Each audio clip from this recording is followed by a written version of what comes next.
Now reading, I'm sure, your absolute favorite passage. From Mark's version of how John the Baptist was killed. King Herod heard about Jesus because he was now well known. Some people said he's John the Baptist who has risen from the dead. That is why he can work these miracles. Others said he's Elijah. Other people said Jesus is a prophet, like the prophets who lived long ago. When Herod heard this, he said, I killed John by cutting off his head. Now he has risen from the dead. And then we hear what happened. Herod himself had ordered his soldiers to arrest John and put him in prison in order to please his wife Herodias. She had been the wife of Philip, Herod's brother, but Herod had married her. John had been telling Herod, it is not lawful for you to be married to your brother's wife. So Herodias hated John and wanted to kill him. But she couldn't, because Herod was afraid of John and protected him. He knew John was a good and holy man. Also, though John's preaching always bothered him, he enjoyed listening to John. Then the perfect time came for Herodias to cause John's death. On Herod's birthday, he gave a dinner party for the most important government leaders, the commanders of his army, and the most important people in Galilee. When the daughter of Herodias came in and danced, she pleased Herod and the people eating with him. So King Herod said to the girl, ask me for anything you want, and I will give it to you. He promised her, anything you ask for, I will give to you up to half of my kingdom. The girl went to her mother and asked, what should I ask for? Her mother answered, ask for the head of John the Baptist. At once, the girl went back to the king and said to him, I want the head of John the Baptist right now on a platter. Although the king was very sad, he had made a promise, and his dinner guest had heard it. So he did not want to refuse what she asked. Immediately the king sent a soldier and cut off John's head in the prison and brought it back on a platter. He gave it to the girl, and the girl gave it to her mother. When John's followers heard this, they came and got John's body and put it in a tomb. So much for your favorite passage. You ever seen a movie with a sad ending? I'm sure that you see it again and again, and so it'll turn out better this time. You know? You've seen it, but the ending will be different this time. It'll be better. Just a little tweaking to make it a happy ever after. And it looks, when you read the passage, as if there could be a ray of hope. Although Herod is a bit afraid of John, he had protected him. And he knew he was a good and holy man. John's preaching bothered him because he was getting poked at by something he did that John reminded him he shouldn't be doing. But he listened, and he enjoyed listening to him. Is this a ray of hope for John? Herod is the powerful man. The power of life or death over this would-be prophet and a lot of other people. He could do the better thing. Herod sounds troubled, torn about what to do. He appears both fascinated and troubled by this strange, outspoken man with a message. But Herod blunders into a dilemma. Follow his heart, bow to his wife. Thus, the sad ending.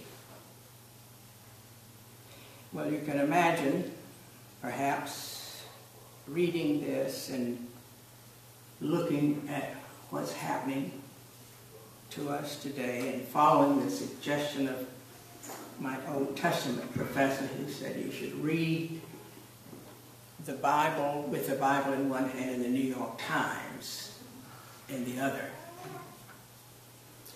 So it catches on a different scale. Puts us into a dilemma loaded with historical baggage, a slaughter in Charleston, South Carolina, an unspeakable tragedy. A tragedy that turns into an earthquake, stirring up ghosts of the past we thought were buried for good, at least out of sight. What brought it on? We watched a miracle unfold.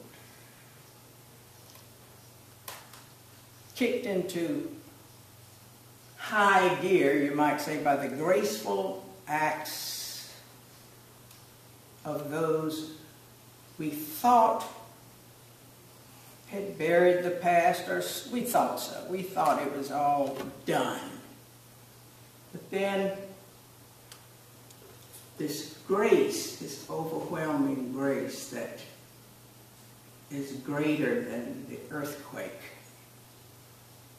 faced us with a choice. Cover it back up. Explain again what it was and cover it back up. Or face the blunt reminder of forgotten deeds. Confess to a painful, painful past caused by our ancestors.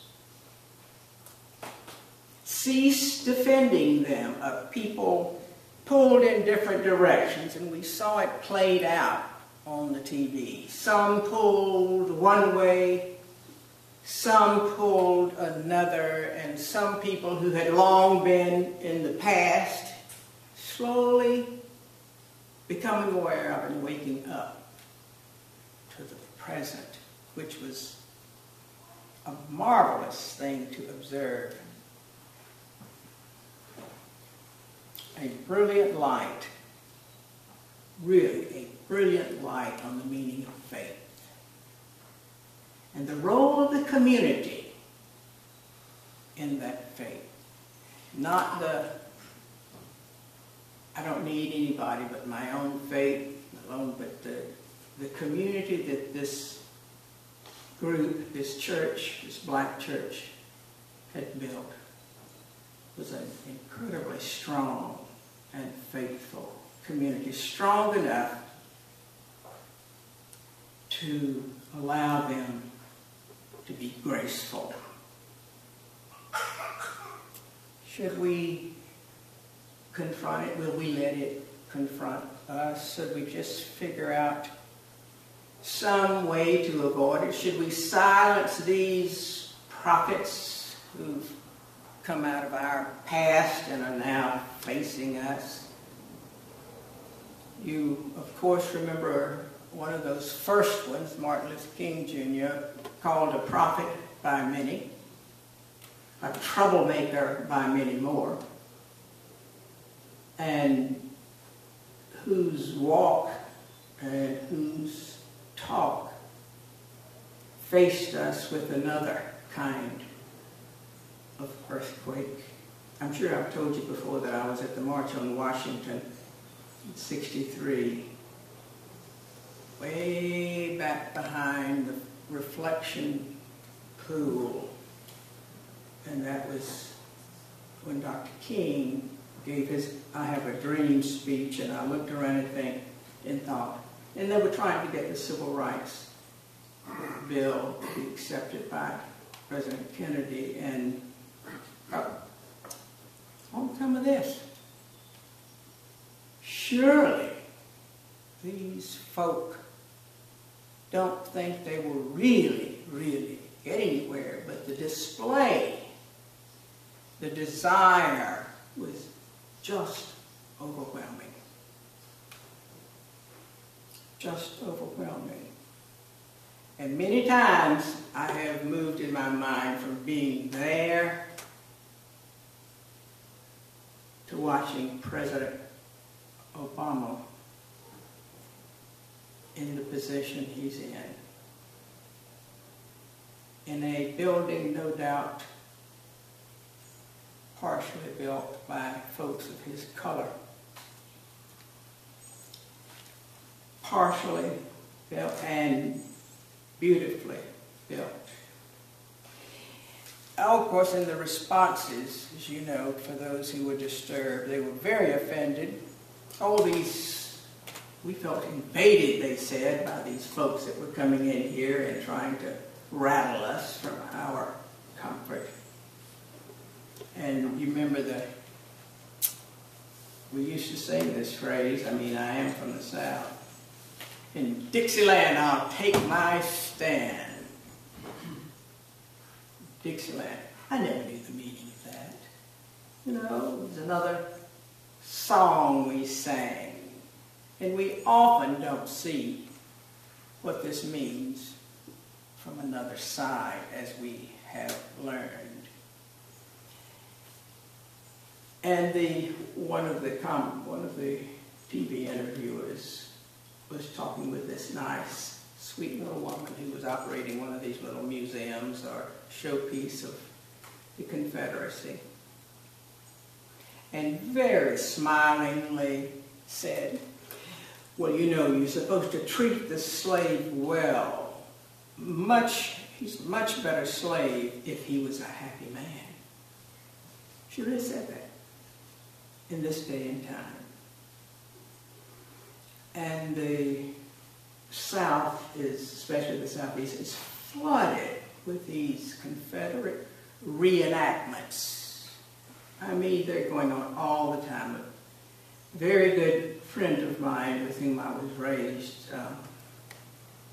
the history professor at Georgia Tech, but her love of life was the knowledge of the Confederacy, and she went to every meeting across the country that had to do, which was a lot of them. She was instrumental in finding material to uncover one of the 6 battleships of the Confederacy, and got it.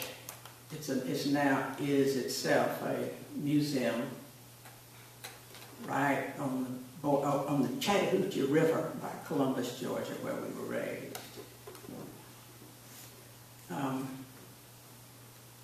I'm not sure exactly where she stood, but these are reenactments of prejudice. Reenactments that showed once again the loss on North, a loss on South. And we celebrate that? How do we celebrate that? Another, of course, being at that march was one exhilarating time, but another one that was very memorable, and I was reminded, I was playing Billy Taylor Trio. Anybody know jazz? Know Billy Taylor? Well, in the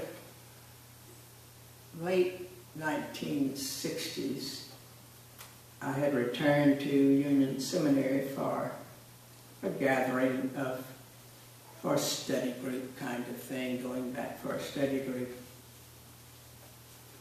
And Dr. Cynthia Waddell and her husband Thurmond Waddell called themselves our shepherds. He had been the dean of the Washington Cathedral. She was the president of the National Council of Churches. We were quite impressed with our shepherds. But they took us on Sunday morning to a large black Roman Catholic church in Harlem. And I have never seen such joy in my life. And Billy Taylor and his trio were there with a jazz piece with the words that they sang to that. I have it here. Maybe I won't do all the verses. But the jazz, it's so jazzy, it's hard to pick out the melody from that. But I have somebody try to transcribe it, Cindy, so maybe we could attempt it someday. But this is the 60s. This is the 60s. I wish I knew how it would feel to be free. I wish I could break all those chains holding me. I wish I could say all the things I should say. Say them loud, say them clear for the whole world to hear. I wish I could share all the love in my heart, remove all the bars that still keep us apart. I wish you could know what it means to be me. Then you'd see and agree every man should be free. I wish I could give all I'm longing to give. I wish I could live like I'm longing to live. I wish I could do all the things I can do. Though I'm way overdue, I'd be starting anew. I wish I could be like a bird in the sky. How sweet it would be if I found I could fly. I'd soar to the sun and look down at the sea. Then I'd sing, because I'd know how it feels to be free. I'm glad I know how it does feel to be free. I'm glad I can break all those chains holding me. I'm glad I can say all the things I should say. Say them loud. Say them clear for the whole world to hear. We pray, of course, that we may shout those words to proclaim how it feels to be free and to realize that that freedom is for all, and give them a chance to sing and to give. Amen.